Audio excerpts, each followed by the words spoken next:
foi agora a primeira vez o Biden que disse, isso é revolucionário do ponto de vista americano, que a pessoa responsável para assuntos de racismo e direitos de minorias pode visitar os Estados Unidos para analisar a situação interna.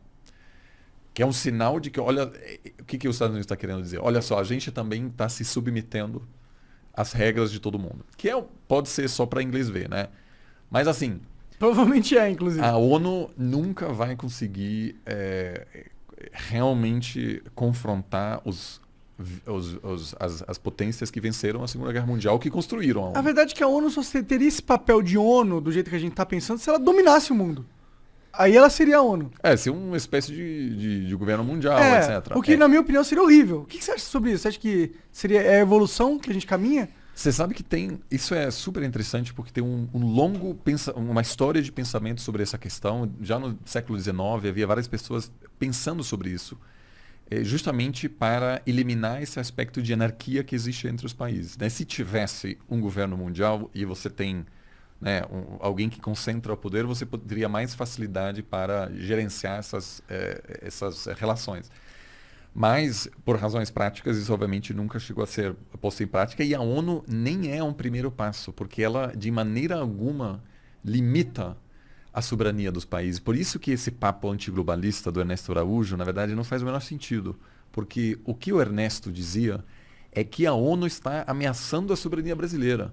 Mas o contrário é verdade. A ONU reforça e protege a soberania dos países. Então, ela não se coloca acima dos países.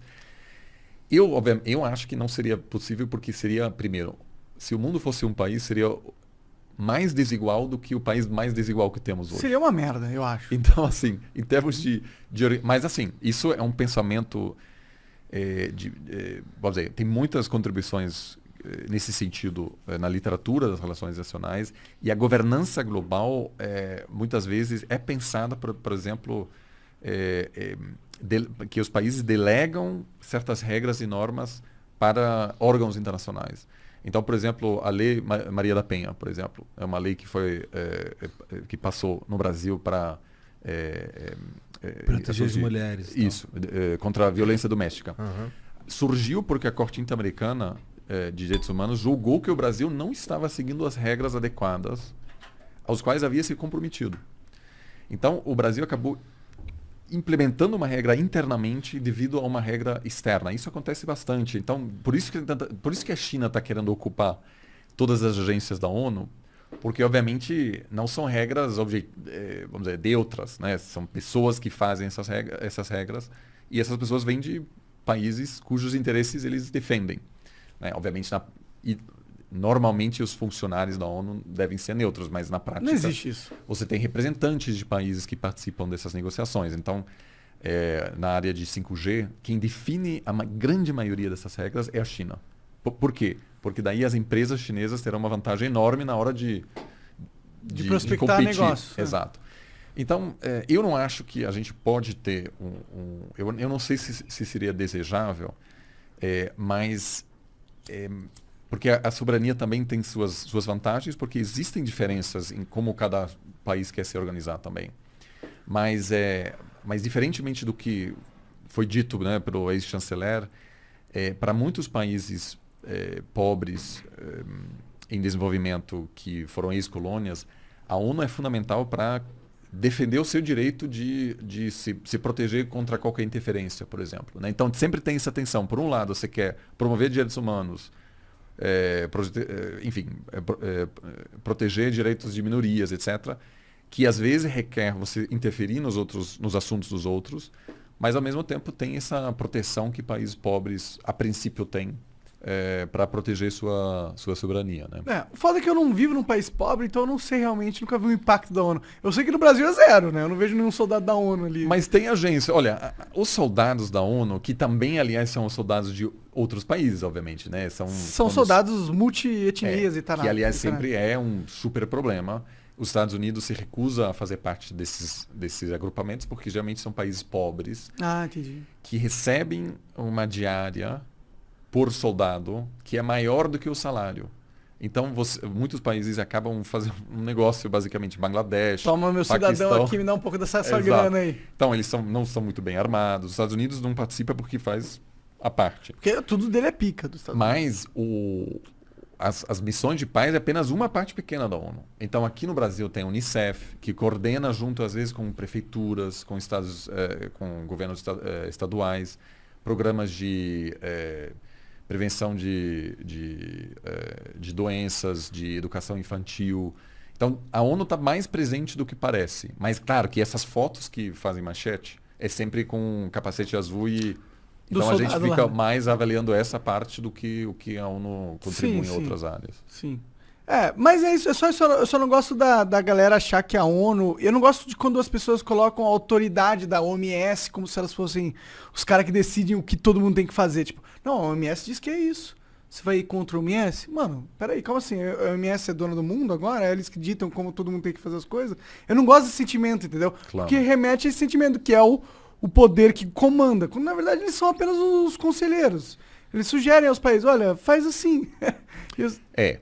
Mas, de novo, né, em outras partes a OMS, obviamente, teve um papel pouco relevante. Você tem agora nos Estados Unidos pessoas que vão receber a terceira dose e muitos países do mundo, a vasta maioria, não recebeu nenhuma dose. Então, claramente, o esforço de reagir assim, ele não vingou. O secretário-geral da ONU, da OMS, é pouco relevante nesse jogo, né, de distribuição das vacinas. Mas temos alguns outros casos em que algumas agências conseguem talvez influenciar o debate e não fica tão evidente. Todos os países dizem, ok, a ONU falou, então a gente vai fazer. Mas eles são um ator que às vezes consegue pautar a agenda. E, né, por exemplo, a UNAIDS, que é uma parte da PNUD, que foi muito importante para superar essa resistência, sobretudo em países muito religiosos, né, para abordar esses assuntos que às vezes são um pouco difíceis, né, sobre como se proteger, etc. Em vários países, até hoje, a distribuição de preservativos é um problema por causa do papel da igreja. E aí, nesses casos, os governos conseguiram trazer a ONU e disseram, olha, a ONU, faça aqui o seu programa de saúde, a gente não quis se meter, para evitar a ira dos conservadores. Entendeu? Né? Então, às vezes, tem um papel ali. Tem. Não, eu concordo pra caralho que tem um papel para um órgão internacional. Eu só não gosto quando as pessoas enxergam ele com um papel exacerbado para ele. Claro. E eu acho que tem muita da população brasileira que enxerga a OMS como, porra, os cara pica, os caras que estruturam tudo. Isso é um pouco assim porque o Brasil tradicionalmente teve um papel muito forte na ONU. Porque logo quando foi criada, o Brasil já queria entrar no Conselho de Segurança.